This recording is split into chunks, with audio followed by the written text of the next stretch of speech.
saludar al maestro Jaime Hernández y al maestro Paco Cruz en esta mesa tan querida de los maestros aquí en Sin Censura. Querido Paco, querido Jaime, ¿cómo estás, Paco? Te saludo con mucho gusto. Vicente, ¿cómo estás? Buenos días. Jaime, ¿cómo estás? Un abrazote desde acá a los dos. Muy bien, muchas gracias. Así que aquí estamos para la mesa, Vicente. Claro que sí, te mando un abrazo, Paco, y también un abrazo, Jaime. Queridos amigos, muy buenos días, querido Paco, querido Vicente. Listo, aquí para lo que me digan ustedes.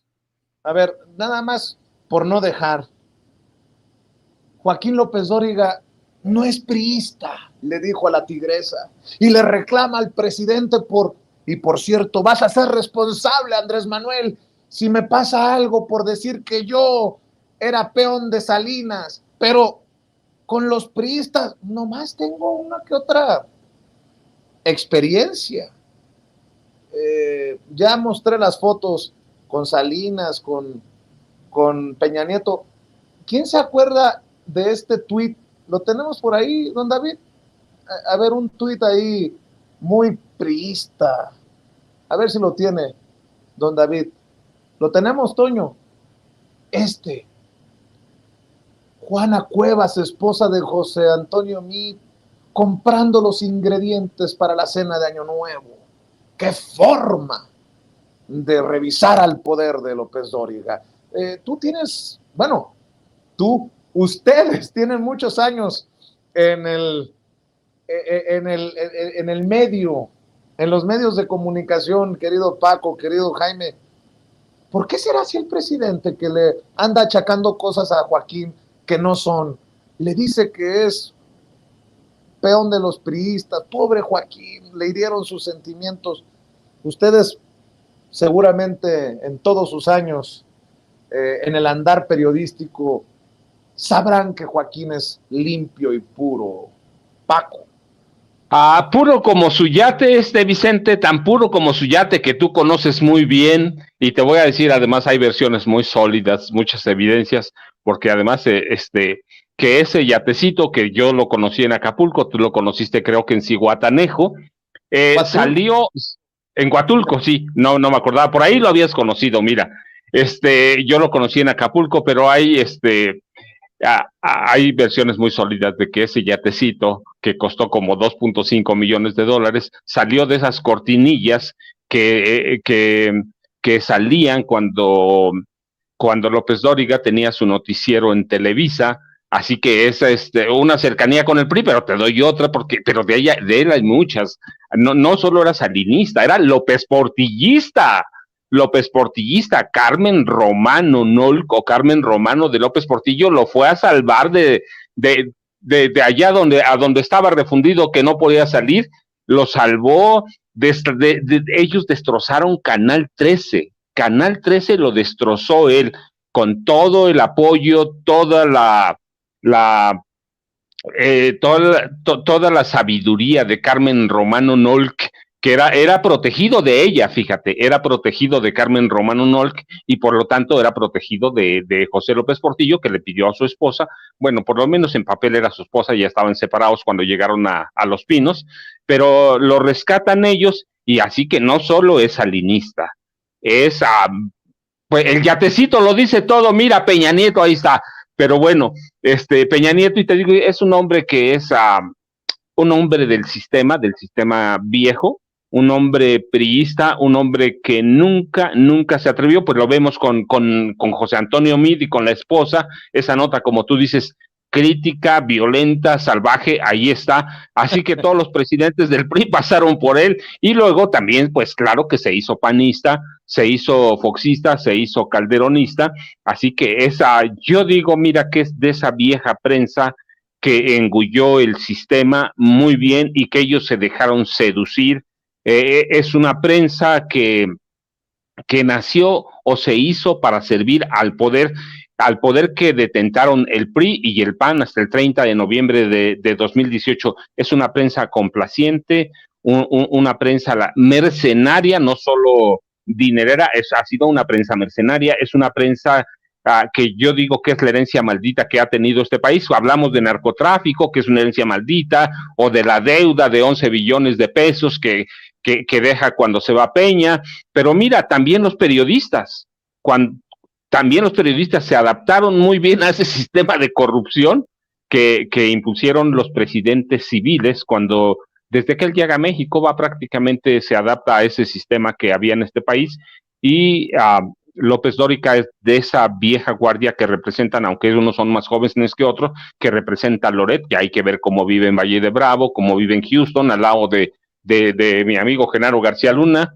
de esa generación de Raimundo Riva Palacio, que son buenos negociantes, buenos comerciantes, son comerciantes de la información, son vendedores de silencio, así que López Dóriga, no, pues puede decir que no es priista, las fotos lo pueden decir, lo he dicho, entrevisté a fulano, me engañaron, no hombre, mira, esa es la crítica, la dureza con la que criticaban al poder, y su arribo en esencia bien consolidado, pues se da con Carmen Romano López Portillo y con José López Portillo a través de Canal 13, cuando había caído en una etapa muy oscura que luego platicaremos, pero es esa prensa que por más que diga, por más que haga, que intente salirse, pues es una prensa que se hundió en la corrupción del PRI y se dejó engullir por la corrupción del PAN, Vicente y Jaime.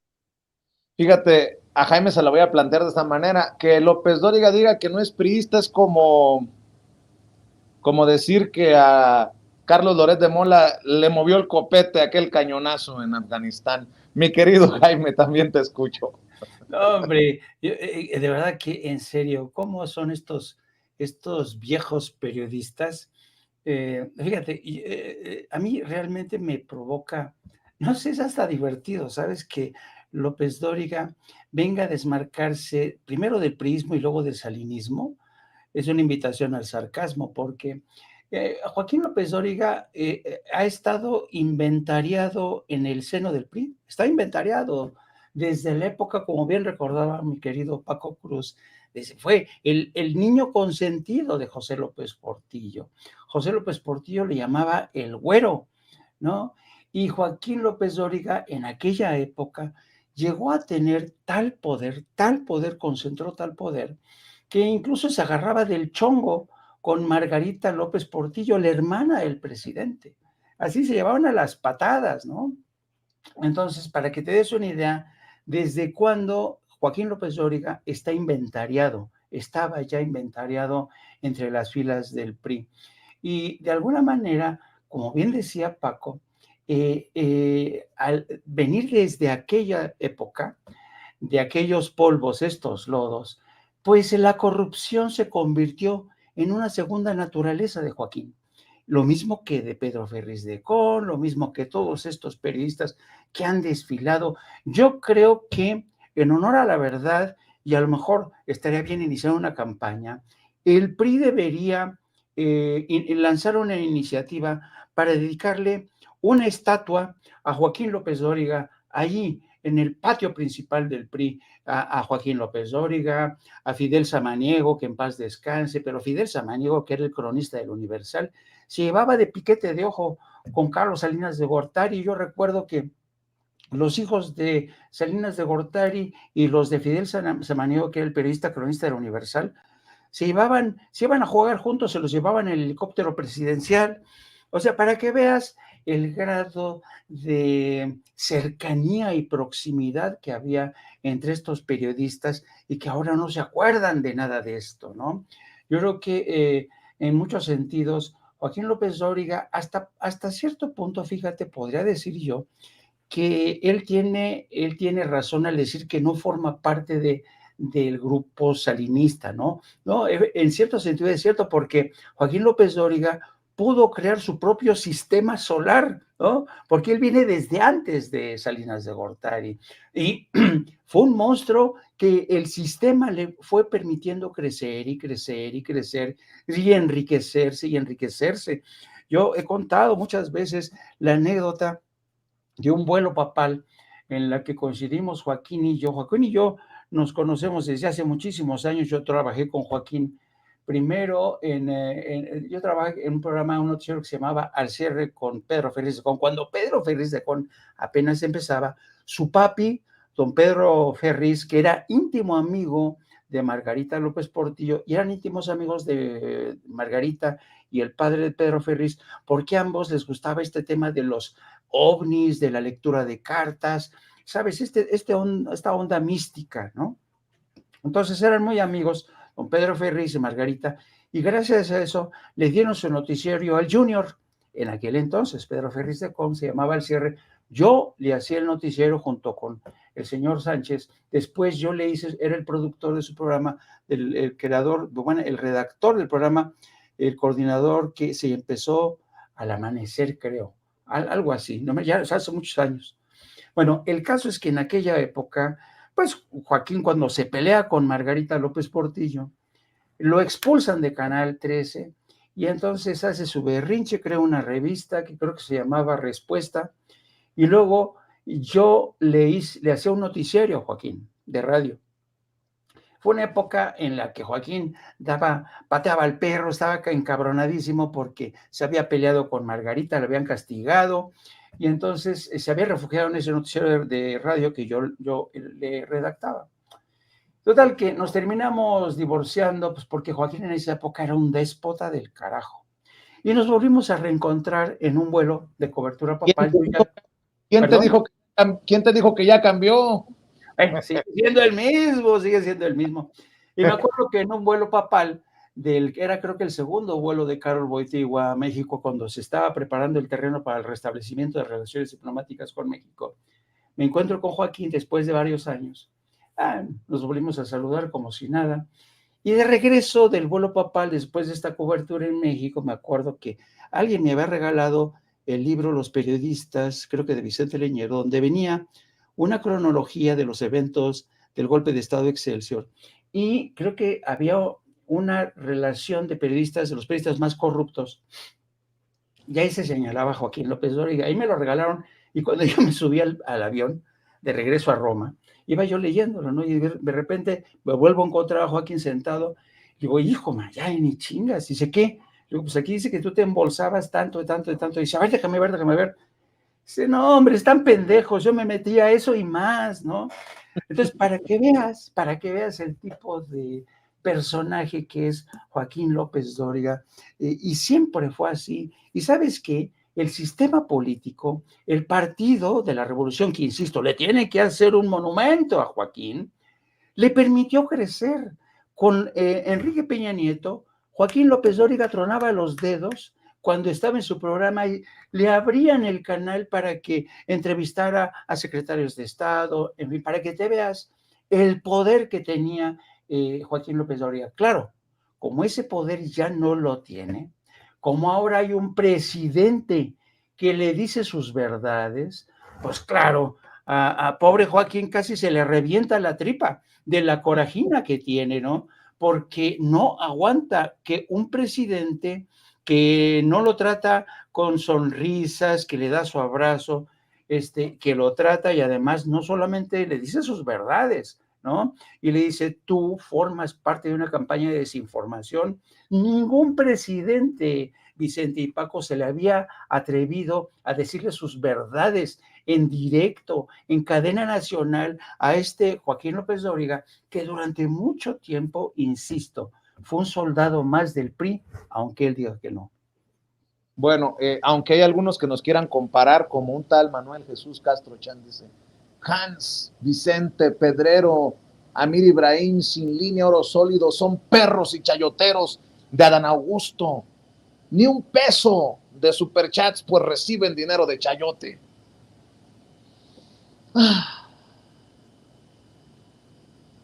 ¿Qué le digo a Manuel de Jesús Castro Chan? El chayote que se le ha comprobado a Joaquín con los pelos de la burra en la mano. Si a mí me dan chayote, dígame a dónde ir a cobrarlo, porque estoy muy pendejo, no he encontrado el caminito ni el... ¿Dónde? Por favor. AMLO, malote, regrésame el chayote, la obra maestra del querido caricaturista monero José Hernández. Bueno, mi querido Paco, Eh, hablemos del gobernador, todavía gobernador del Estado de México, Alfredo del Mazo. También el presidente habla de que las cosas van bien, requete bien, diría la maestra Delfina Gómez, en términos de disminuir la lucha contra la pobreza. Y bueno, los clavos que significarían para la oposición, entre otros, el de Movimiento Ciudadano, que dice que no va ni con el PRI a la esquina. En fin, hablemos de estos temas, Paco. Mira, Vicente, la realidad es que el frente o la alianza Va por México, que todavía no es un frente, que intentan construir o encabezar, tiene más problemas de lo que parece. No solo los de corrupción en los que está inmersa y que ya está aprobado, Xochitl Gálvez, a la indígena que no es indígena, pero que sigue pasando como vendedora de gelatina, que de verdad se me hace que me voy a dedicar a eso, Vicente. No, tiene más problemas que eso. Mira, hay una bronca muy fuerte, un enfrentamiento de Alfredo del Mazo Maza con Alito Moreno por el control del PRI. Nunca va a haber una reconciliación del gobernador Alfredo del Mazo Maza con Alito Moreno. ¿Por qué? Mira, cuando estaban en las últimas elecciones, no estas, sino las anteriores federales, Alito intentó chantajear a Alfredo del Mazo Maza, le intentó sacar dinero como le ha sacado a otros gobernadores, a otros empresarios, y Alfredo del Mazo Maza le dijo que no, en venganza, Alito Moreno impuso a todos los candidatos a las diputaciones federales del Estado de México. Así que ya ves por qué tampoco podía haber arreglo en cuanto a la gobernadora. Alito lo sabe, Alfredo del Mazo Maza es un pillo, es un sinvergüenza, así que la alianza va a enfrentar no solo los problemas que ya tiene con Xochitl, con Krill, con todos sus precandidatos, que algunos de ellos bien podrían estar en la cárcel desde hace mucho, tienen un problema muy grave. Alfredo del Mazo Maza no va a jalar con ellos, por lo menos no con Alito. Ese PRI de Alito se desfondó en Hidalgo, se ha desfondado en Sinaloa, pero se puede desfondar también en el Estado de México, así que Alfredo del Mazo Maza no va a jalar con ellos, y si a eso sumas Movimiento Ciudadano y todas las broncas internas, pues va a haber más problemas de los que por lo menos aparecen ahora mismo en papel, Vicente Jaime. Así, sobre este tema y también, por ejemplo, la tunda que le puso, hablando de la oposición, el presidente a Emilio Álvarez y Casa como reverendo farsante. También escucho tus comentarios, tus opiniones, Jaime. Y yo creo que el presidente López Obrador tiene muy buena memoria. Y fíjate que en política hay que tener buena memoria, porque precisamente la memoria te permite evocar aquellos momentos realmente vergonzantes del señor Álvarez y Casa. Yo cuando era corresponsal en Washington, pues varias veces coincidí con Álvarez y Casa porque él fue enviado a México, fue secretario ejecutivo, creo, de la Comisión Interamericana de Derechos Humanos. Y recuerdo muchísimo cada vez que reaparecía, sabes, el fantasma de la violencia en México, la imagen de ese México ensangrentado, los víctimas que fueron desfilando. ¿Te acuerdas? La muerte del hijo de ¿cómo se llama este escritor, poeta que perdió a su hijo? Javier Sicilia. Javier Sicilia. Cuando Javier Sicilia encabezó una caravana por todo México y luego llegó a Estados Unidos, y también la marcha de los 47 de Ayotzinapa, pues cada vez que íbamos y tenía que intervenir Sicilia, Álvarez y Casa, se hacía pendejo, francamente, ¿no? Se hacía el remiso, no participaba, no hacía condenas contundentes, y francamente ha sido un tipo de lo más acomodaticio que te puedas imaginar, Álvarez y Casa, un tipo que navegaba siempre ha sido un alfil de la derecha, que ha pasado por ser un defensor de los derechos humanos, pero que en el fondo, ¿sabes? Se hacía el sueco cuando tenía que condenar al gobierno de Calderón o al gobierno de Peña Nieto, y en cambio, cuando se trataba, o como se trata ahora del gobierno de López Obrador, pues se le echa encima, ¿no? A mí realmente me resulta, y yo creo que por eso el presidente tiene toda la razón del mundo en presentar a este Álvarez y Casa como lo que es, un farsante, un personaje que solamente cuando le conviene denuncia la violación de los derechos humanos, denuncia los crímenes de Estado, pero cuando le tocó la parte más dura de los crímenes de Estado, bajo la presidencia de Calderón o bajo la presidencia de Enrique Peña Nieto, mira, chitón perrito. Así nomás, mi querido Jaime. A ver, en la última ronda, si les parece, para la mesa, ¿por qué no hablamos del caso Ayotzinapa? El presidente dice que sí se ha avanzado, que por eso Murillo Karam está tras las rejas. Los miembros del grupo interdisciplinario de expertos independientes aseguran que mejor se van por la cerrazón, que en las Fuerzas Armadas pues no hay interés de abrirse, de transparentar. El presidente dice que sí. En fin, ¿qué piensan de esta situación? Que de antemano digo, es de lo más, uno de los casos más complicados, más complejos, más que hay que tomar con pincitas, pero hablar de él es importante, Paco. Mira, Vicente, Jaime, yo te lo digo, alguna vez platicamos y yo te dije que estábamos a años luz de resolver este caso. El presidente tiene razón, el GIEI tiene razón. ¿Es contradictorio? No. Sí, los militares tienen muchos documentos que no han soltado, y te voy a decir de una vez, por ejemplo, ellos alegan de las sábanas, de las llamadas, de todas, ¿verdad? ¿Las tiene el ejército? Sí. ¿Las tiene la vieja PGR? Sí. Sí, sí. ¿Cuántos teléfonos tiene la PGR?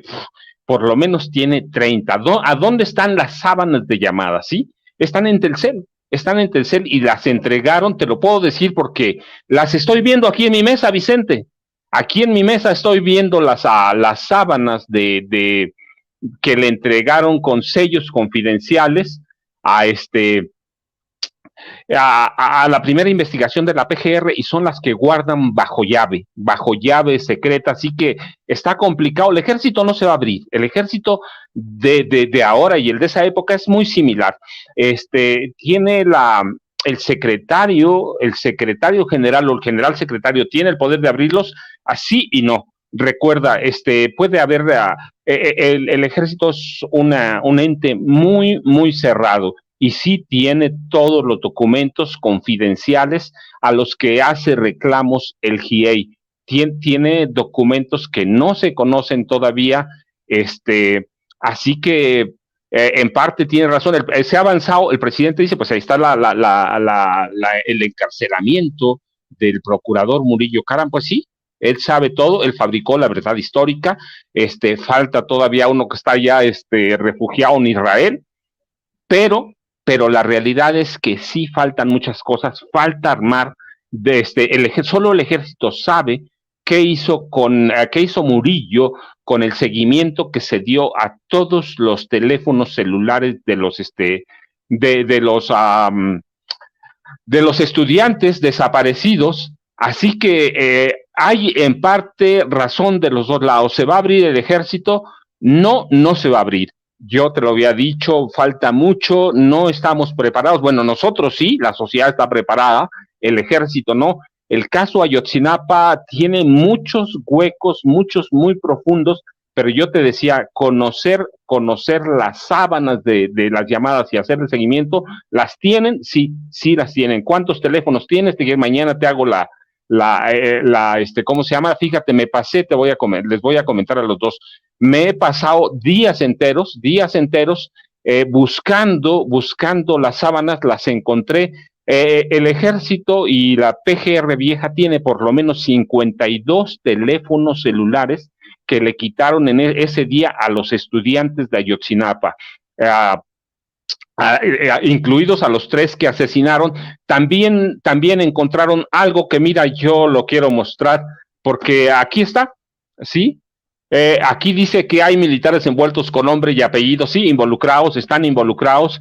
Hay, ¿cuántos teléfonos tiene? Te lo estoy diciendo porque lo estoy viendo en mi pantalla, 52 teléfonos celulares, y muchos de ellos tienen llamadas, o los puedes ubicar adentro del campo militar número 1, donde se ubica una sección de inteligencia del ejército. Así que en parte tiene razón el ejército, tiene razón el GIEI.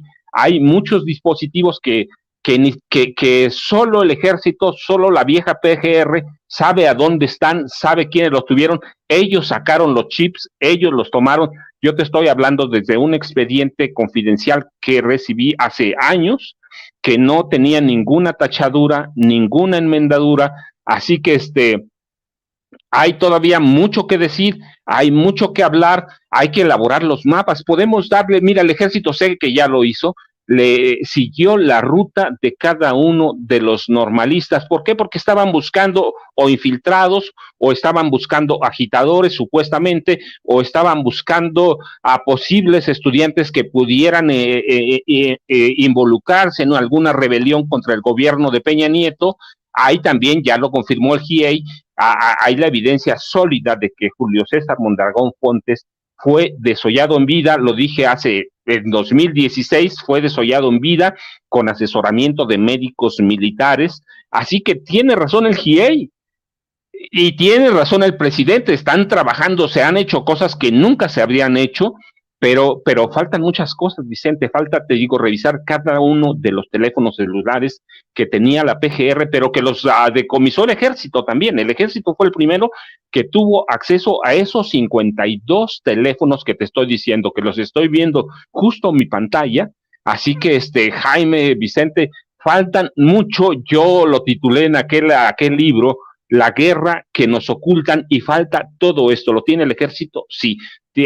¿Basta con que el ejército le dé acceso al GIEI? No, los expedientes secretos nadie sabe a dónde están, nadie sabe quién los tiene. Así que les podrían abrir el campo militar número 1, les podrían abrir los 2 cuarteles que hay en Iguala. ¿Qué van a encontrar? No van a encontrar nada. Nada van a encontrar. ¿Por qué? Pues porque es muy fácil mover los expedientes de un lado a otro. Yo te puedo decir que tienen USBs a donde están los legajos sin tachaduras, que es uno de los que recibí. Entonces, pues falta mucho, Vicente, falta mucho, falta revisar. Te digo, ¿cuál fue el recorrido de cada uno de los estudiantes? Con eso se aclararían muchas cosas. Yo hice el recorrido del celular de Julio César Mondragón Fontes, cuando, fíjate, eso fue en septiembre. En octubre de 2014 el teléfono de Julio César Mondragón Fontes todavía estaba funcionando. Ahí lo pudimos ubicar, llamadas, entrada y salida desde el campo militar número 1 y desde el centro de inteligencia, el C4 en Iguala, o el CISEN en la Ciudad de México. Así que hay cosas por aclarar, hay muchas, Vicente. Es un caso que todavía está abierto, es un caso que es como un rompecabezas que hay que armar piececita por piececita, pero los dos tienen razón. El presidente dice, pues está el procurador, que es el que arma la verdad histórica, pero tenemos 52 teléfonos que nadie sabe a dónde están, que nadie sabe qué hicieron con ellos, y que nadie sabe a qué estudiante desaparecido o a qué estudiante muerto, porque hay 3 muertos, pertenecieron. Yo ubiqué el de Julio César Mondragón Fontes, pero faltan más de 50. Así que es un caso complicadísimo en el que los dos tienen razón y que no se va a avanzar. ¿Por qué? Porque si bien es cierto que el general secretario puede tener mucha voluntad, tenemos muchos generales de la época de Peña, de la época de Calderón, de la época de Fox, que no van a permitir que se abra, y el ejército va a seguir siendo un ente todavía cerrado. Que hemos avanzado, no está matando el ejército, no está matando claramente, como mató con Peña, como mató con Calderón, pero todavía es una institución muy cerrada. ¿Cuándo se va a abrir? La verdad no lo sé, Vicente. Y se va a resolver el caso de Ayotzinapa. Yo te lo expresé algún día que platicamos. Yo creo que es muy complicado y sigo pensando que es complicadísimo. El presidente dice que ya saben cómo se hizo. Bueno, pues mientras no se vea, mientras más avance, va a haber estos problemas que generan dudas entre la población y no tiene la culpa el presidente, pues no tiene la culpa, es una cuestión de Peña Nieto, que ocultó Peña Nieto y que Peña Nieto autorizó la desaparición y el asesinato de estudiantes normalistas de Ayotzinapa, Vicente Jaime.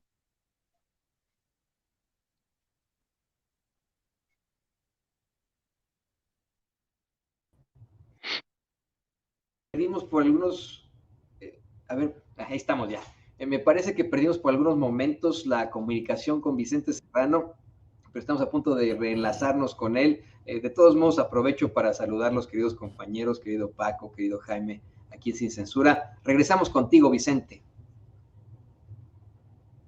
Gracias, Toño. Espero que me vean y me escuchen correctamente, pero iba con el maestro Jaime Hernández para que también me dé su opinión. Hoy el presidente de alguna manera responde a los miembros del grupo interdisciplinario de expertos independientes y asegura que se avanza y que uno de los elementos para sostener su opinión, su versión, es el caso de Jesús Murillo Caram tras las rejas, el ex procurador general de la República en tiempos de Peña Nieto, el hombre detrás de la verdad histórica, mi querido Jaime.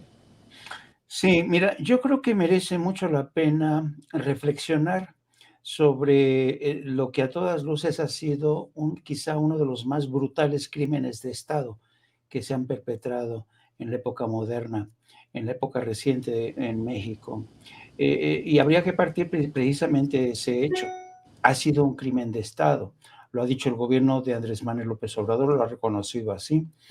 Y lo interesante de este caso es que, a pesar de que se cuenta por primera vez con la suficiente voluntad política, ha sido imposible prácticamente desbrozar el camino, responder a todas las interrogantes. Ese es para mí lo que más me llama la atención. Quizá por eso digo que vale mucho hacer una reflexión. Ya escuchamos una parte del componente de este caso que lo ha mostrado, nos ha permitido hacer ver el punto de vista de lo que ha supuesto la actitud del ejército gracias a la forma en que lo ha descrito el maestro Paco Cruz con esa maestría que lo caracteriza. Y fíjate, yo recuerdo mucho, queridos amigos, que ustedes acordarán que cuando en los primeros momentos del crimen, de la desaparición, la historia era la ceremonia de la confusión. Nadie sabía muy bien qué había pasado. Los medios de comunicación convencionales se limitaban a ofrecer la versión que daba el gobierno. A los chicos desde un primer momento se les demonizó. Y entonces el gobierno de Enrique Peña Nieto se empleó a fondo para ocultar la verdad, ¿no? Y entonces, claro, pero había información que salía por aquí, por allá, que contradecía la información oficial. Había mucha inquietud. Bueno, yo en esa época estaba en Washington como corresponsal y yo pues dependía de la información que yo escuchaba en México. Pero era tal la desesperación de los familiares de los estudiantes que organizaron un viaje a Washington porque al no encontrar respuestas en su propio país, ellos viajaron a Washington para, fíjense, yo me acuerdo de la manifestación que organizaron frente a la Casa Blanca para tratar de encontrar la justicia y las respuestas que no habían encontrado en México. Y luego, cuando me acuerdo que platico con los familiares que también habían ido a tocar a las puertas de la Comisión Interamericana, el relato que me hacen los familiares es tan brutal que a mí me choca, ¿no? Yo recuerdo cómo me impactó la narración de lo que les había pasado a estos muchachos que yo no había escuchado desde México. Entonces, claro, digo, a ver, alguien está mintiendo aquí, alguien está ocultando la verdad. Y me acuerdo muy mucho que en uno de los viajes que yo hacía cada año o 2 veces por año a México, dije, no, yo tengo que ver qué ha pasado. Entonces, me acuerdo que después de hablar con los padres de los estudiantes, fui a México, pedí una cita en Los Pinos para entrevistarme con gente de Los Pinos, creo que Eduardo Sánchez se llamaba el que manejaba la información. Y yo tuve una cena tete a tete con Eduardo Sánchez, le digo, oye, Eduardo, ¿qué está pasando? A mí la información que me está llegando es que fue así, que desollaron unos vehículos, los mataron así, los desaparecieron, los torturaron, pero me resulta chocante lo que estoy viendo aquí. ¿Ustedes qué saben? Dímelo si tú quieres off the record, pero ¿qué está pasando? Porque a mí me llama mucho la atención. ¿Sabes qué me dijo Eduardo Sánchez? Dice, no, este es un tema de pandillas, de delincuentes que han penetrado el Estado. Estamos trabajando en ese tema. Yo me quedé, bueno, ¿cree que que soy su pendejo? ¿Cómo es posible que crea que yo me cuenta la historia de que son unos simples delincuentes? ¿Quién sabe qué? Pasa el tiempo, y entonces empiezan a surgir piezas de información que, como dice Paco, nos permiten ir recomponiendo parte de la información. Y entonces muchos nos comenzamos a dar cuenta que la versión inicial del gobierno fue falsa, mentirosa, torticera, ¿no? Y lo que es más, tenemos el aspecto del ejército que ya nos narró Paco Cruz, pero también hay una pata muy importante de la información que tenía de lo que ocurrió verdaderamente, y esa información la tenía la DEA, que tenía una investigación abierta contra Guerreros Unidos. La DEA tenía llamadas interceptadas que no compartió con México. ¿Por qué? Porque la DEA sospechaba que había vínculos del crimen organizado con el gobierno y el ejército. Entonces, y tenía razón la DEA, y por eso no compartía esa información y no la compartió. Fue entonces cuando llega Andrés Manuel López Obrador, se entrevista con la vicepresidenta de gobierno, Kamala Harris, y le pide por favor ese expediente que tiene la DEA, porque ha sido su promesa de gobierno esclarecer los hechos del asesinato, de la muerte de los estudiantes de Ayotzinapa. Bueno, ¿qué pasó? Kamala Harris presiona a la DEA, le entrega esta información, y es ahí que López Obrador y el gobierno de López Obrador empiezan a atar cabos y se dan cuenta que había complicidad, y es aquí cuando se pelan. Tomás Herón se va a refugiar a Israel, donde ya estaba Andrés Remer, otro perseguido, y Tomás Herón, que ya tenía aliados muy poderosos en Israel, con compañías que le habían vendido al gobierno de México sistemas de inteligencia, pues se ha refugiado y tiene la protección de gente muy poderosa en Israel, y va a ser complicadísimo, muy difícil que el gobierno de López Obrador lo pueda extraditar en lo que resta de la presidencia de Andrés Manuel. Bueno, ¿a dónde quiero llegar? Quiero llegar que a mí ciertamente cuando escucho estos reclamos de los familiares, digo, pues tienen razón, porque ha sido ya demasiado tiempo. Pero también tiene razón el presidente en decir que ha hecho hasta lo imposible.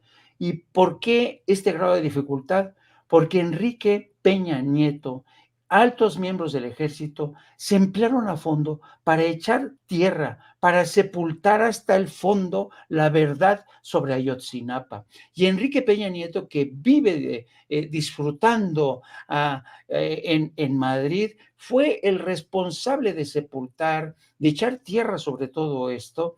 Y entonces el presidente y el equipo de gobierno del presidente López Obrador ha tenido que lidiar con el ejército. No ha sido hasta que el presidente ha dado manotazos en la mesa que le han empezado a soltar algunos archivos a cuentagotas. No ha sido hasta que el gobierno de López Obrador ha insistido y una otra vez con el gobierno de Israel para que extraditen a Tomás Herón, cosa que yo lo veo muy complicado. Entonces, el grado de dificultad que ha enfrentado López Obrador para desentrañar este crimen de Estado da la medida de hasta qué punto hubo complicidades del más alto nivel en este crimen de Estado.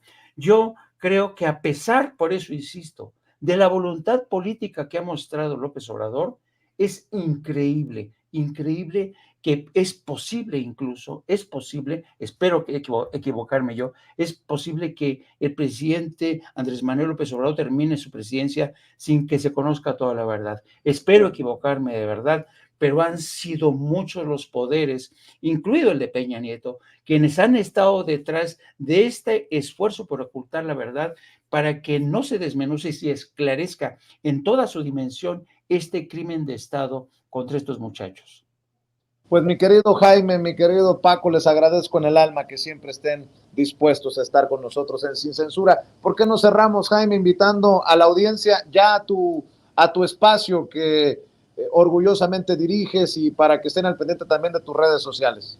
Gracias, querido Vicente. Gracias, querido Paco. Sí, los invito para que me sigan a través de mis redes sociales, @Jaime Journo, y a través del programa de No Apto para Cínicos, que casi en una hora vamos a estar al aire. Le mando un abrazo, querido Vicente, y un abrazo también al maestro Paco Cruz, a los dos. Cuídense mucho, por favor.